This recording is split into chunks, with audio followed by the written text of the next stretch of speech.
Jesus leef. Maria, Jesus se ma, Maria Magdalena en nog vroue het by die kruis gestaan en huil toe Jesus sterf. Dit was amper sononder en tyd vir die Sabbat om te begin. Omdat hulle Jesus se liggaam nie die hele Sabbatdag daar wou laat hang nie, het een van Jesus se vriende, Josef van Arimatea, vir Pilatus gaan vra of hy Jesus kan begrawe. Pilatus het ingestem, maar die soldate wou eers seker maak Jesus is regtig dood. Een van hulle steek toe 'n swaard in Jesus se sy en sien toe hy is regtig dood. Josef en Nikodemus kon toe Jesus se liggaam van die kruis afhaal en hom dra tot by die graf. Dit was 'n nuwe graf, uitgekap in die rotse in 'n tuin. Hulle het Jesus se liggaam in wit linne lappe toegedraai en hom neergelê in die graf. Daarna rol hulle 'n groot klip voor die opening van die graf. Die vroue het kom kyk waar Josef en Nikodemus vir Jesus begrawe het. Hulle wou na die Sabbatdag sy liggaam behoorlik kom versorg met olie en speserye. Die Sabbatdag begin altyd met sononder op 'n Vrydag aand. Op die Sabbatdag, die Saterdag, rus al die Jode en mag hulle nie werk nie.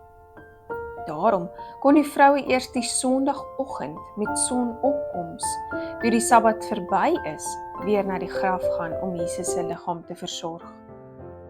Maria Magdalena, Johanna en Maria het daardie Sondagoggend vroeg na die graf gegaan. Hulle het die olies en speserye saamgeneem. Maar toe hulle by die graf kom, is die klip voor die opening weggerol. Die graf is oop. En dis leeg. Die vroue wonder, waar is Jesus? Wat kon gebeur?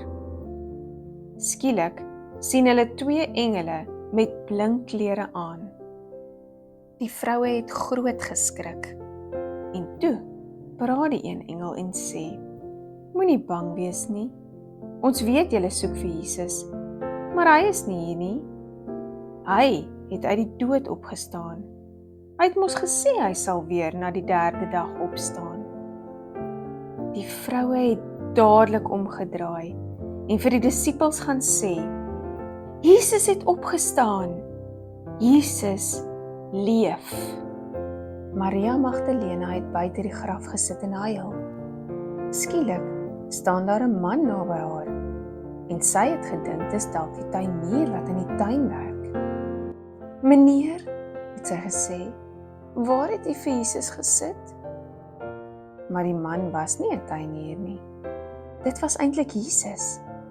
En hy sê, Maria. Met eens kyk Maria op, want sy herken Jesus se sagte omgee stem. Maria is so bly, sy spring op en sy wil vir Jesus druk. Maar Jesus sê vir haar, moenie aan my raak nie, want ek het nog nie opgevaar na my Vader toe nie. Maar gaan vertel vir almal die nuus dat ek opgestaan het. Maria Magdalena is daar weg met groot opgewondenheid, want Jesus leef.